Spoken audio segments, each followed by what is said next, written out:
Muy feliz noche. Que Dios les bendiga. Feliz noche. Sí, ¿se escucha bien? Bien, vamos en esta noche a meditar en la palabra del Señor. Le damos gracias al Señor porque Él es bueno. Amén. Dice la palabra del Señor que para siempre son sus misericordias. Así que nos gozamos, nos deleitamos en la presencia de nuestro Dios. Él es nuestro Dios, nuestro Hacedor, el que nos sostiene. Vamos a pedirle a nuestro Dios en esta hora que nos bendiga al estudiar su palabra de este tema que le hemos titulado hoy. El tema de hoy tiene un título. El título es Una agenda alterada. Y estoy convencido que ustedes en algún momento en su vida también, tal vez en alguna situación, en alguna circunstancia en su vida, su agenda se alteró. Lo que usted planificó en algún momento no salió como usted lo había planificado. Eterno Padre, te queremos agradecer en esta hora por tu amor, por tu misericordia. Señor, te agradecemos porque tu presencia está con nosotros. Queremos pedirte, Señor, que el Dios Santo Espíritu pueda poner convencimiento en nuestros corazones. Ayúdanos a estar atentos, Señor, y poder recibir lo que tú tienes para nosotros, Señor. Gracias, Padre, porque tú nos escuchas. Y gracias porque en esta hora tu pueblo se ha gozado, ha clamado, ha orado, ha confiado que tú eres fiel a tu promesa, Señor. Y te queremos agradecer, Señor, porque sabemos que tú estás obrando tu perfecta voluntad en nuestras vidas. Y al fin, Señor, danos la seguridad de que en ti, Señor, estaremos seguros y de que tú, Señor, nos harás más que vencedores. En el nombre de tu Hijo amado Cristo Jesús oramos. Amén. Amén. Hace un tiempo atrás, hace unos meses atrás, tuve la oportunidad, planificamos como familia, mi esposa, Maybel, Aarón y Caleb, tuvimos la oportunidad de visitar quizás unos lugares tal vez más íconos acá de los Estados Unidos. Planificamos para ir a disfrutar en un tiempo de vacaciones allá por Washington, D.C.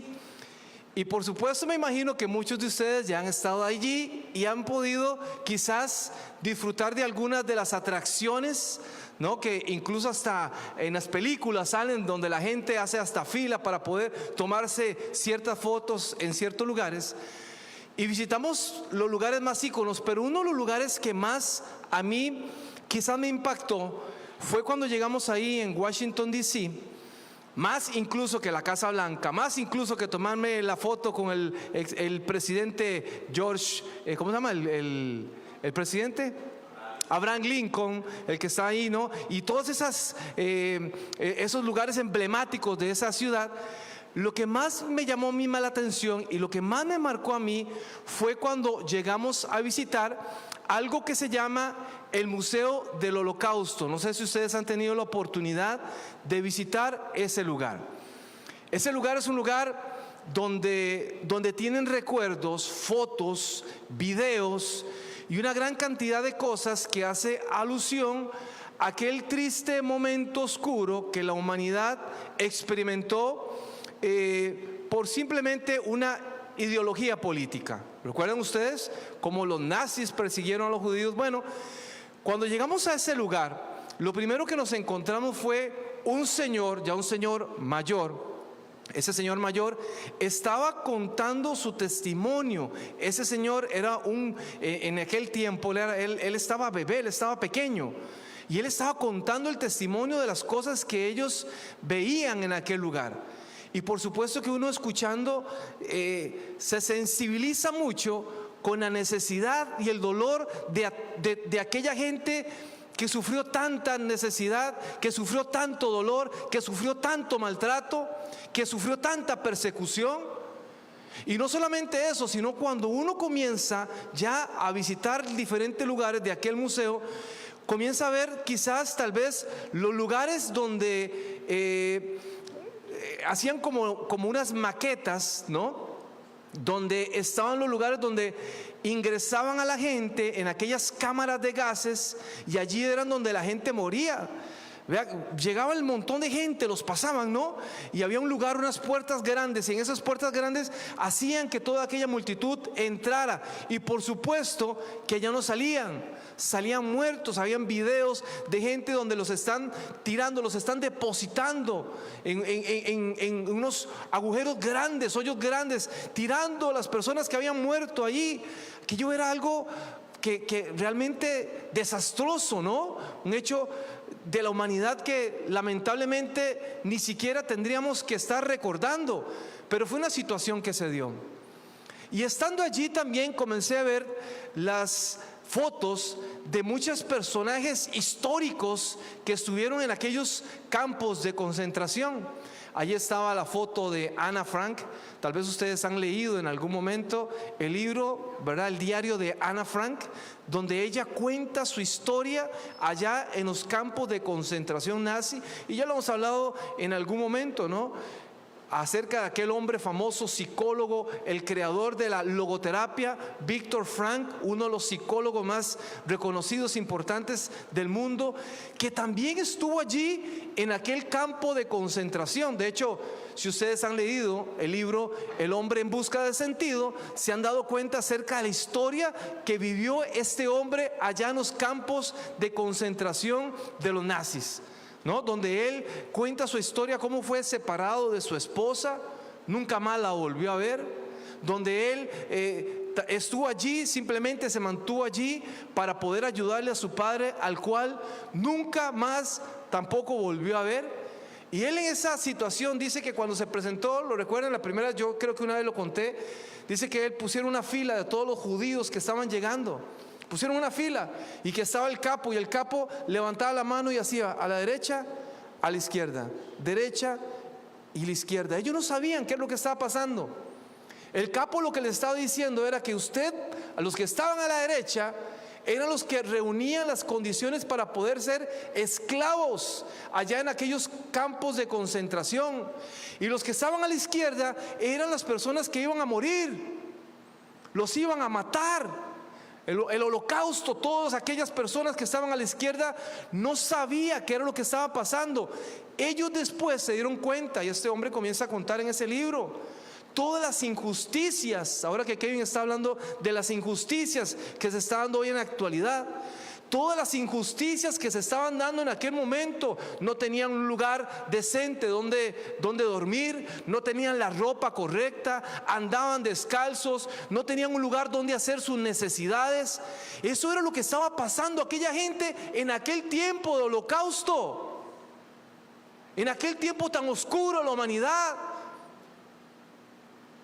Y este hombre, Viktor Frankl, decía: ¿cómo es posible que aquí hay gente que, al igual que yo, que estamos experimentando lo mismo, no tenían comida? La comida que le daban era un pedazo de pan, y él dice que él llegaba y mordía su pedacito de pan y lo guardaba, porque sabía que eso era lo único que le iban a dar durante una semana, durante días. E incluso dice que habían algunos que fumaban, y él lo que hacía era que cambiaba los cigarros que él conseguía por comida, y que la ropa que ellos podían conseguir en algún momento eran de algunos de sus amigos que habían fallecido, porque los hacían trabajar a temperaturas heladas, gélicas afuera, bajo cero, descalzos, trabajando. ¿Se imaginan ustedes limpiando la nieve descalzos? Era lo que aquellos hombres estaban experimentando. La agenda de todos aquellos había cambiado, se había marcado sus vidas, se habían trastornado sus familias, se habían trastornado sus historias, ya no eran las mismas. Y viendo todos aquellos personajes, uno por uno que pasaba, yo comenzaba a mirar aquellos personajes y yo decía: ¿cómo el ser humano resiste tanto dolor? ¿Cómo hay tantas situaciones en la vida que de pronto aparecen sin que uno las busque y nos cambian el destino, el rumbo de nuestras vidas? Y por supuesto que tal vez ustedes han visto una gran cantidad de películas que incluso hacen alusión a todo este tema del holocausto y todo aquello que se dio allá por la Segunda Guerra Mundial. Y una de las películas quizás que a mí más me han llamado la atención, que a mí más me ha gustado, no sé si la han visto, es esta película que está aquí. ¿Saben ustedes cómo se llama? Ahí está. La vida es bella. Pero no siempre la vida es bella, ¿verdad que no? Cuando usted comienza a ver esta película, una película del año 1997, de hecho, este autor, que era Roberto Benigni, este hombre fue nominado, esta película fue nominada, ganó hasta 3 Óscares. Una película que incluso en un idioma diferente al que no era el inglés, ganó un Óscar, fue la primera vez. En el año 1997, este que fue el escritor, el director y también fue el que interpretó este personaje que está allí. Este hombre narra una historia, es una historia hermosísima, de romance, donde usted termina llorando, ¿verdad? Por la historia tan conmovedora que se desarrolla. Si usted no la ha visto, no le voy a hacer spoiler para que usted la vea. Búsquela para que usted la pueda mirar. En esta historia, más o menos como para hacer una pequeña introducción, no les voy a contar la historia, ¿verdad? Lo voy a dejar como la vez pasada con la otra historia recuerda, del náufrago. No les voy a contar toda la historia para que ustedes la puedan ver. Este hombre llamado Guido, que era el nombre de este personaje, este hombre se enamora profundamente, tiene un encuentro, de esos encuentros que usted dice casuales, pero que donde uno se flecha con una persona, se enamora profundamente de una mujer que en ese momento era una docente, era una profesora llamada Dora. Dora incluso ya estaba hasta comprometida. Sin embargo, este hombre que aparece allí, Guido, de alguna manera la conquista, ¿no? Este hombre, además de la parte cómica que tiene a la hora de interpretar su personaje, fue la forma como él enganchó a aquella mujer, Dora. Así que se casaron y pareciera que la vida de ellos era una vida prácticamente perfecta, un matrimonio perfecto, donde se amaban, donde se cuidaban, donde disfrutaban, donde además la vida, Dios los premió con lo maravilloso que es la maternidad. Aquellos dos, Dora y este hombre Guido, tuvieron un hijo llamado, bueno, yo no sé en italiano, Josué. No sé cómo se pronuncia. Si alguien aquí habla en italiano, que me pueda enseñar cómo se pronuncia, ¿no? ¿Ninguno? Tenemos gente que habla mandarín, gente que habla en francés, gente que habla en alemán. Le estoy presumiendo a la gente que está en las redes sociales. Aquí, ¿dónde está predicando? En la ONU. Y este niño comienza a crecer en la familia. ¿Se imaginan ustedes qué hermoso cuando los niños traen esa luz en el hogar y nosotros los padres nos llenamos de orgullo? Qué felicidad al ver a nuestros hijos. Aquel hijo comenzó a llenar de amor, de luz aquel lugar. Pero de pronto la agenda comenzó a cambiar. Se comienza a mencionar de que hay una guerra, de que hay una persecución. Y este hombre Guido comienza a sufrir, ahora sí, la angustia de que los nazis estaban buscando a los de descendencia judía. Este hombre era italiano judío. Así que entonces los llevaron a los campos de concentración y los separaron a la esposa, los separaron a él. Y este hombre, para poder contener a su hijo emocionalmente, le inventó una historia y le dijo: esto que estamos haciendo es un juego. Estos soldados son parte de un juego, y si nosotros somos valientes y si nosotros no tenemos miedo, nos van a dar un premio. El que gane le van a dar un premio. El premio va a ser un tanque de guerra. Y el niño todo contento: ¿de verdad, papá? Estamos hablando de un niño de unos 9, 10 años, un niño pequeño. ¿De verdad, papá? Sí, mi amor. Así que cuando vengan los soldados, cuando venga gente para asustarle, recuerde, es un juego. Usted tiene que estar escondido para que no lo vean. No lo pueden encontrar. Usted se tiene que esconder. Y ahí comienza la historia. Y es una historia muy hermosa, porque al final, y creo que les voy a tener que contar el final, porque es importante. Al final de la historia, tristemente, en algún momento el papá le dice al niño: usted tiene que esconderse en esta caja. Ya la guerra estaba por terminar. Ya incluso se ve que los soldados americanos, norteamericanos, ya comienzan a acercarse a la ciudad, ¿no? Ya el enemigo, los nazis ya estaban retrocediendo, ya prácticamente habían sido derrotados. Y aquel niño estaba allí escondido, pero se llevaron al papá. Y la historia termina, obviamente, con que el papá fue sacrificado, lo mataron. Y el niño en un momento salió de la cajita y se dio cuenta que al puro frente venía un tanque. ¿Se imaginan ustedes qué pensó el niño? ¡Ganamos! ¡Ganamos! Él decía, gané el juego. Él todavía pensaba que había ganado el juego, que ese era el premio que el papá le había dicho. Íbamos a ganar un tanque. Ya el papá no estaba allí. Y la historia obviamente termina con que el niño se pudo encontrar con su mamá.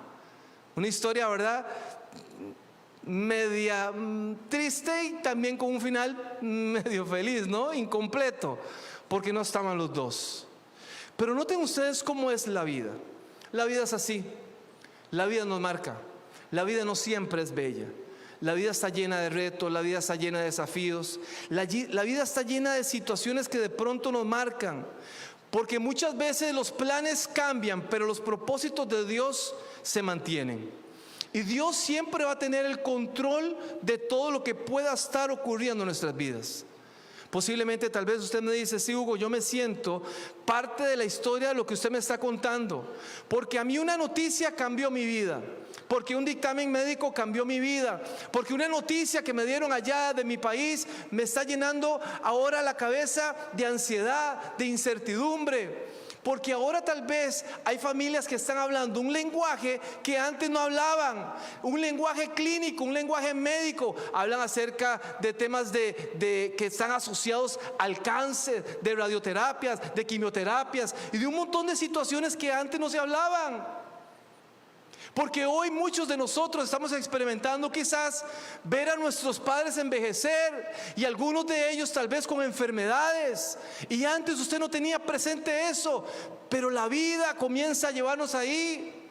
La vida es dinámica y todos los días estamos enfrentando retos que de alguna manera nos desafían.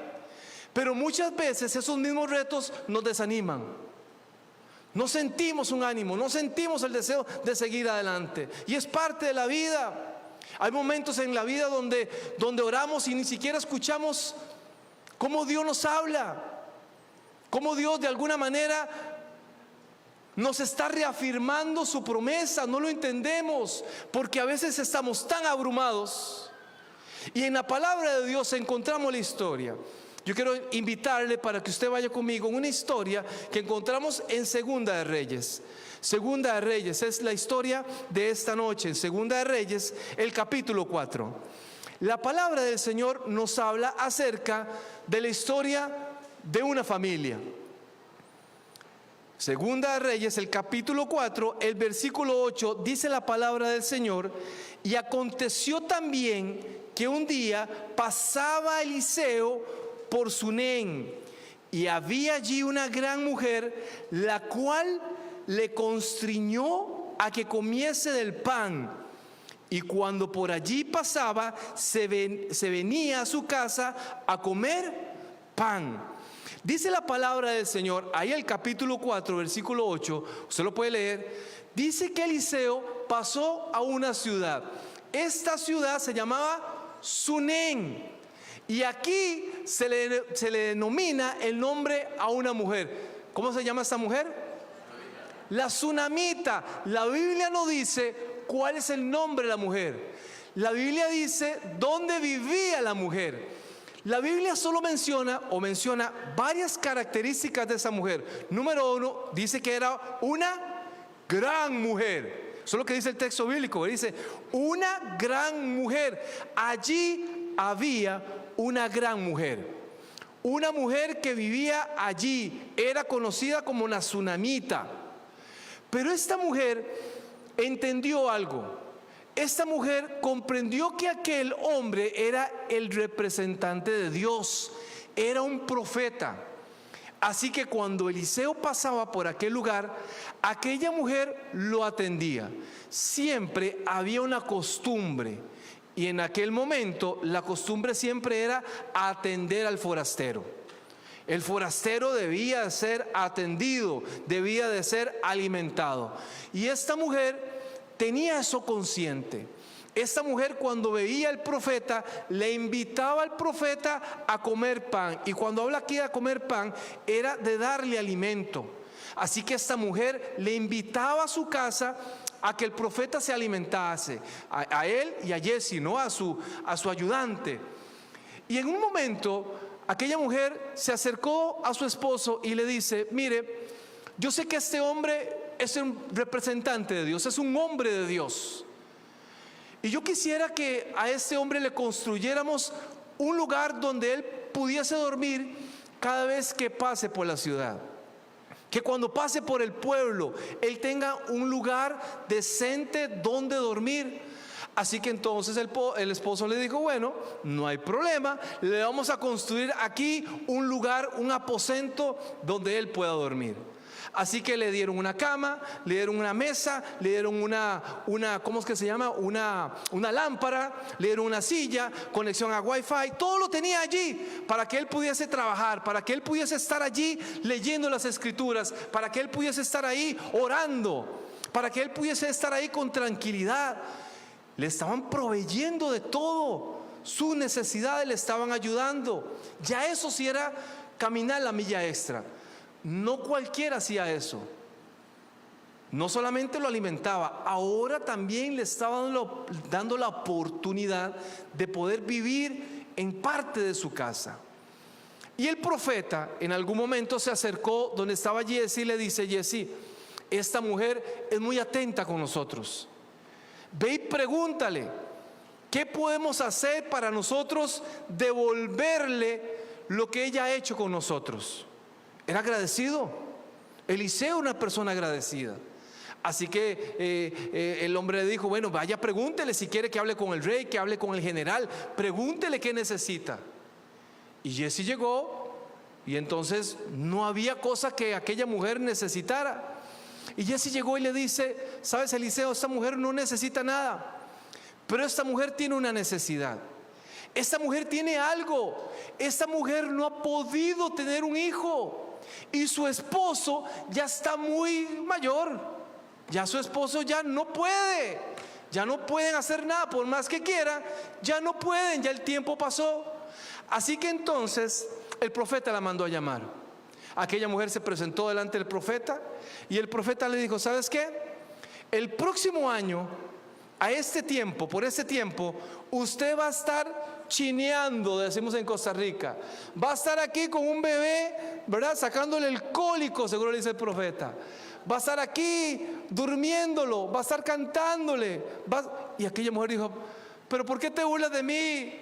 ¿Por qué me dices eso? ¿Por qué juegas conmigo? ¿Por qué juegas con mis sentimientos? Yo me imagino a aquella mujer entendiéndonos su condición de que no podía tener hijos, pero también seguramente volvió a ver al esposo y decía: milagro, no puede, él no puede, está muy mayor, no hay nada que hacer. Y la palabra del Señor dice que al cabo del año se cumplió la promesa del profeta. Y dice la palabra del Señor que pasado el tiempo, yo me imagino que estamos hablando aproximadamente, quizás ahí la Biblia no lo menciona, pero sacando más o menos como una referencia de la situación que les voy a contar, posiblemente tal vez habían pasado unos 10 a 12 años. De 10 a 12 años aproximadamente, tal vez, habían pasado desde que aquella mujer había recibido la promesa de que el niño iba a nacer, a lo que iba a ocurrir luego. Dice la palabra del Señor que su padre lo llevaba al campo a este niño. Yo no sé si ustedes tenían o han tenido en algún momento, tuvieron la oportunidad, algunos de ustedes, señores que están aquí sentados, de que sus padres los pusieran a hacer cosas. Hablo de sus papás, de que se los llevaran al campo. Yo recuerdo, por ejemplo, las mañanas de un domingo, mi papá tocándome la puerta del cuarto diciéndome: Guillo, ayúdeme a lavar el carro. Y yo, lavar el carro. Y era agarrarle las llantas y lavarlas. Y él le sacaba las llantas al carro. Y era sacar horas de horas toda la mañana bajo aquel sol, limpiando el carro, ¿verdad? Poniéndolo, dejándolo impecable. Yo recuerdo cuando mi papá me sacaba también para ir a ayudarle también en los trabajos que él tenía. Lo ponían a uno a hacer algo. Y aquel señor dice: bueno, me voy a llevar a este muchacho para que aprenda en el campo, ¿no? A cortar el césped, a sembrar. Y dice la palabra del Señor que un día, como cualquier otro día, aquel hombre tomó al niño y se lo llevó. Y comenzaron a trabajar. Y cuando estaban trabajando, el niño le dice: pa, no sé cómo le dice su hijo C, pa, me siento mal. Los míos me dicen pa. Cuando están enojados me dicen Hugo. Sobre todo Caleb. Hugo, me dice: pa, me duele la cabeza. Y entonces el papá, ¿verdad? Seguro le dice: el sol, seguro le está pegando muy fuerte. Y le dice, bueno, a uno de sus siervos: tómalo y llévalo donde su madre. ¿Por qué lo toma y lo lleva donde su madre? ¿Por qué? Porque las madres son más detallistas, más cariñosas quizás. Más, ¿qué le está pasando, mi chiquito, mi bebé? Venga para ayudarle, que una sopita, venga para tomarlo, la acurruca, le pregunta. Lo tomó, dice el texto bíblico, que la mamá lo tomó y lo puso en su pierna. Y allí seguramente le estaba tocando su cabecita, y ahí seguramente estaba cantando con él, y ahí seguramente estaba orando por él, cuando de pronto, como a mediodía, dice el texto bíblico que el niño murió. A mediodía, ¿saben? Es una historia que está en la palabra del Señor. Pero yo recuerdo que en Costa Rica, en una oportunidad, una persona de una iglesia en Costa Rica, cerca de donde nosotros vivíamos, pasó una situación igual a esta. Su hijo llegó y le dijo: mamá, me duele la cabeza. Y ella se lo llevó para su cuarto. Comenzaron a orar, comenzaron a estarlo ahí, ayudándole. Y pocas horas después, ella se fue a acostar. Cuando llegó, el hijo había fallecido. ¿Y cómo esto puede cambiar la vida totalmente de una persona? Como una enfermedad, como un despido, como una situación como la que estamos viviendo ahora puede cambiar el rumbo de la vida de una familia. Todo lo puede cambiar.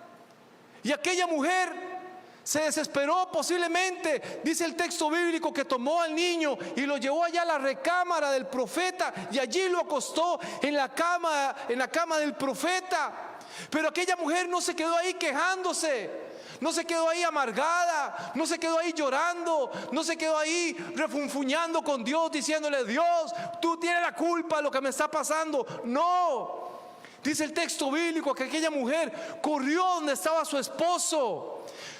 No para contarle, no para llenarlo de temor, no para llenarlo de angustia. Le dijo: necesito que me des a alguien para ir a buscar al profeta. Y el hombre comenzó a hablar con la mujer: ¿pero por qué? Nada más, déjame un burrito. Y allá, no un burrito para comer, sino para montar, ¿verdad? Digo, porque como mexicanos, aquí un burrito, y se imaginan el burrote que hacen aquí a veces en los sociales. Un burro, una burra para poder ir. Y se fue. Y dice el texto bíblico que se fue a buscar al profeta. ¿Y dónde estaba el profeta? ¿Dónde estaba el profeta? ¿Ah? Allá en el monte. Allá estaba el profeta. Y entonces cuando llegó el profeta la miró a lo lejos y le dijo a Jesse: ve, búscala, dile qué es lo que le pasa. Y aquella mujer llegó y le contó. Y entonces el profeta le dijo a Jesse: ve, bueno, ve, toma, este es mi báculo, este es mi, ¿cómo se llama? Mi bastón. Ponle el bastón en la frente. Y Jesse se fue corriendo. Pero Jesse volvió otra vez y le dijo: no pasó nada, el niño sigue durmiendo, el niño está muerto. Así que entonces el profeta se dirigió donde estaba aquel niño. Es el texto bíblico, usted lo puede leer. No voy a hacer spoiler para que usted también lo lea, para que usted lea al final de la historia. Pero dice el texto bíblico que el profeta llegó, oró, le pidió a Dios Se acostó incluso, dice que puso su boca, sus ojos, sus manos encima del niño. Y el niño se calentó, volvió a calentarse y estornudó 7 veces y recuperó la vida. Nuevamente volvió la vida aquel niño. ¿Saben por qué? Porque Dios es fiel, porque Dios es bueno, porque Dios siempre cumple su promesa. A pesar de que a veces no entendemos qué es lo que está pasando en nuestras vidas, Dios siempre cumple su perfecta voluntad en nuestras vidas. Él siempre lo va a hacer. Hoy tal vez tenemos nuestra cabeza llena de preguntas, tal vez hay más preguntas que respuestas. Tal vez hoy no entendemos muchas de las cosas que nos han pasado, que nos han marcado, pero Dios siempre ha tenido el control. Dios siempre ha tenido el control. Dios siempre ha sido bueno, Dios siempre ha sido fiel. Él no falla, Dios no falla.